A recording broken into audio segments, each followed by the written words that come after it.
Hello friends, Heidi here from Rain Country Homestead. God is good all the time.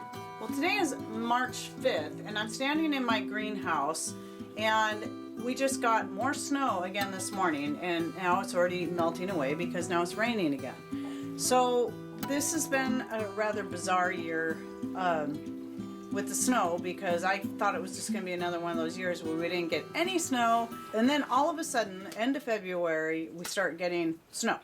And it seems like we get a little bit every morning for the past week, then it goes away and it gets nice and you think it's going to be great. So I did finally get out here yesterday and get my tomato seeds started. So a day later than I did the year before. But I want to show you now, like I promised, what it is that I do. Now please keep in mind, this is specific for me, the way I'm growing in my little area, in my little microclimate in the Pacific Northwest. You can live in the same state as me and this may not work for you. However, if you live in a place, a more northern state, you're wanting to try to grow things without the use of electricity for heat and light, it might be a method you can try if other methods have failed for you. Now, I know that I could start these inside or even in here, you know, and add heat and use lights and all that, but my goal is to try to do this as off-grid as possible. And so this is the method we came up with last year and it worked really good for us. And that was starting them later out here, and we ended up with much healthier tomato plants. Okay, so right here, what you're looking at, let me back up a little bit, is 3 styrofoam coolers that we picked up at a garage sale for like $1 a piece or whatever. And as you can see on this silly little sticky notes that I picked up also at a garage sale, I have cayenne peppers in here. I have Isis candy cherry tomatoes and blueberry cherry tomatoes and tomatillos. And then in here I have my Amish paste. Ignore my horrible handwriting. So what we did was we got a big sheet of Lexan and then cut it in pieces to fit over these coolers. And right now I only have the 3, but it's really all I need for these because everything else I can start out here, I don't need this extra little warmth. So basically what we've made is an insulated greenhouse inside a greenhouse. And I have the 2-inch pots. Obviously nothing's growing yet because I just got them started. And then here, because I have 3 different things in here, I have the Isis candy back there. Those packages are empty, by the way. And I have the blueberries here, the blueberry cherries here, and then right down there is the tomatillos.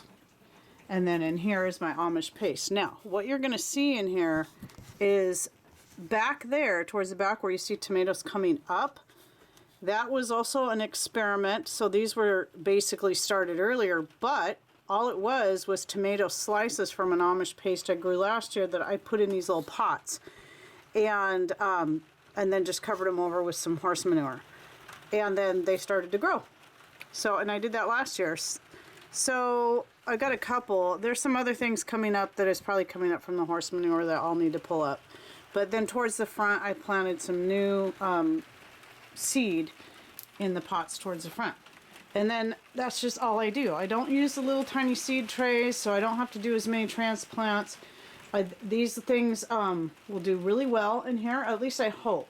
The weather is very different this year than it was last year. Last year we had it was much warmer this time of year. But since I saw those ones back there already growing, I thought, okay, well, I'm not going to put it off any longer. I mean, even with the snow on the greenhouse, which is another reason I was kind of waiting to get out here because I was needing as much light as possible. I figured it was a good time to go ahead and put those seeds in. Okay, so it's as simple as that. And then when those get to be a certain size or it starts getting too hot in here, I just take these off or even just move them. You know, let them ventilate a little bit. But they stay pretty warm. Now I could add more insulation. I have bubble wrap I can put over this and make it even more insulated and keep it warm in there, but it's working pretty good. Since I'm in here, I'm going to go ahead and show you what else I've got going on, some things I've got started. Right now, most of these pots you're seeing right here have nothing planted in them. They're just prepared and ready to go for when I need to transplant my basil, my cayenne peppers I grow in these bigger pots. There's also a bigger pot down here that when I'm ready to move there's a couple of these around here. When I'm ready to move the coolers out of the way, some of these bigger pots will go up here, and this will be all covered with pots with basil and cayenne pepper. Because I find up here, the highest I can get my basil and the cayenne pepper in pots, that's the best. That does the best for me. I cannot grow basil on the ground out here. It does not work. I have to have it in the greenhouse. Even in the ground, it does not do well in the ground in the greenhouse. But it does best if I can get it higher up where I can get the most amount of light. But now in here, I'm sure you can tell, I've got some seeds started. I don't need as much insulation for these ones. But I found just this flimsy little thing that's old and cracked and, you know, is working really good to keep this stuff warm. So I have my valerian root started there. Or, yeah, my valerian herb and my ashwagandha herb. And then over here are, what is it? I forgot. Oh yeah, the popolo. Started the popolo in these because I want lots of popolo. So I filled up 2 full egg trays full of popolo seed, and then just a little bit to start off with the valerian and the ashwagandha, since it's mostly just a trial thing. And then that pot there is where I will actually start my basil seed, because I found out that was the best way for me to do it. I've tried it in smaller pots. I did last year. I did it in the little method I got over here with the tomatoes and cayenne peppers.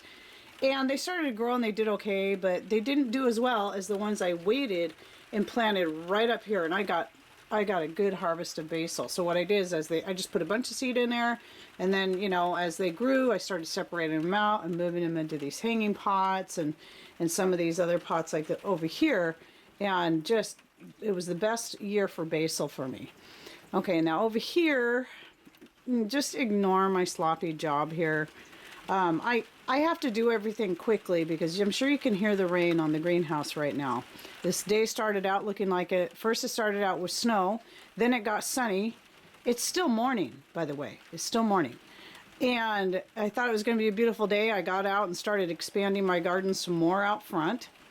And then it started raining. I finished what I was working on. You know, you just learn to work in the rain out here. So anyway, I needed to take all the coconut fibers out of these pots because they were just old. And I went with something much cheaper and just got some burlap. So I've got a couple layers of burlap in here. And like I said, I was in a hurry to get these filled up. So it's not super nice looking, but it's working to hold the soil in. And then I have a mix of some nice dirt from out in the potato patch, mixed with some horse manure. And these are ready. Mostly probably what I'll do in these again is some pansies. A couple of these will stay in here for basil. I have some other ideas. I'm not sure what all I'm going to do because I'm trying to get more of my pansies growing in the ground out front because they seem to do good there, because then I can use them as a perennial and just keep them harvested back so they don't get leggy. Because the leaves, by the way, on the pansies, the leaves and the flowers are both edible, and the leaves kind of have a slight wintergreen taste to them. Okay, and then down here is my miniature peach tree, and it has actually gotten quite big since it's been in here, even though it's only, about 3 feet tall. And I was going to try to take it out this year, but I think I'm going to leave it one more year. And I want you to see how this is actually how it was already growing. It was kind of like this, almost like a spiraled. And so I'm thinking what I might do is wait one more year, and if we get that chain link fence out front, I might grow this alongside the fence. I'm not sure this year what I'm going to do with these sides, because I want to leave this as open as possible this year so the peach can get more light and air to it. Because if you watch my greenhouse video from a year ago, you'll see that I was having issues with this kind of spottiness on the leaves of the peaches and of the peach tree. And I didn't know if it was just not getting enough air because my tomato plants would get so big. So this year, the tomatoes, I'm going to mostly just grow them right here next to the window. And then I will be trying to put some tomatoes out there where that section right there is. Since I had one tomato plant that I tried out there last year and it got good and healthy, but I stuck it out there so late that the tomatoes didn't have a chance to get ripe, and it was a little tiny thing when I stuck it out there. It was one of the late ones to come up anyway, so I'll be trying more out there this year and see how well they do. And I'm not sure for this area. I did get some creeping cucumber seeds from Palmetto Paratrooper, and I plan on planting those in here, but I might wait another year. I'm not sure yet. I've just got some other ideas. I might do more tomatoes in here. It's just going to depend on how everything else looks. So anyway, oh, and this, probably wondering what this is. This is just a big branch from the apple tree that we pruned off last year, and I was using it as a trellis for my cucumbers. It worked pretty good. So if I put more cucumbers in here, I'll probably do this again. I just haven't decided for sure what I want to do yet. But I do like growing the lettuces here. And then by the time the lettuces are done in here and it gets too warm in the greenhouse for the lettuces, then that's about the same time I put my tomatoes in there. Okay, so I made these. I got this idea from another person. I'd been thinking of doing something very similar, but I couldn't really picture how I was going to do it, of making these little paper cups, and she did it by wrapping it around bottles, so that's what I did. I had some smaller 4-ounce bottles, and I just wrapped the paper, wet it down, and wrapped it around the bottle. First I wrapped a chunk on the bottom of the bottle, and then wrapped around the bottle that way, and then put a rubber band around it to hold it in place while it was drying. And I'm going to keep the rubber bands on there, you know, until I'm ready to put these in the ground. So I'm going to use these. This will be the first time I'm trying this. To start corn in, because out here our growing season is too short. You cannot direct sow corn and get a very decent harvest. Now a few years ago I did Cherokee White Eagle corn, and it actually did pretty decent, though it took me several times of replanting it before I got anything. Last couple years I've not been able to get any corn. I keep trying a new one. This year I decided to try the glass gem. First, I wasn't going to do this until I started seeing other people's videos on this and reading people's experiences of growing it from different parts of the country. And, you know, especially looking at those who grow it in the north, and they seem to be doing very well. And I believe this corn was created, bred, whatever, by the same person that made the Cherokee White Eagle, because it says right here, Carl White Eagle Barnes, the famous Cherokee corn collector. And so if that other corn did good here, I'm sure this one will. And so I'm pretty anxious to try that. And but I'm not going to start it quite yet. I'm going to wait until early April, or maybe just a couple weeks from now, and then I'm going to fill these up with soil, and then put the corn in, and then just leave it in here and give it time to really get established. And I can just take those and stick them directly into the garden. And we'll see how that works, because like I said, I've never tried that before. I've always just done the direct seed method with corn, because that's what I was told you were supposed to do. But out here, it doesn't work. You just don't have a long enough growing season to do it that way. Okay, so that's about it. That's my little trick that I do out here. Pretty simple. Again, just some styrofoam coolers with some Lexan on top. And like I said, you can put some bubble wrap on top of there to make it even more insulated, because last year I only had 2 of these.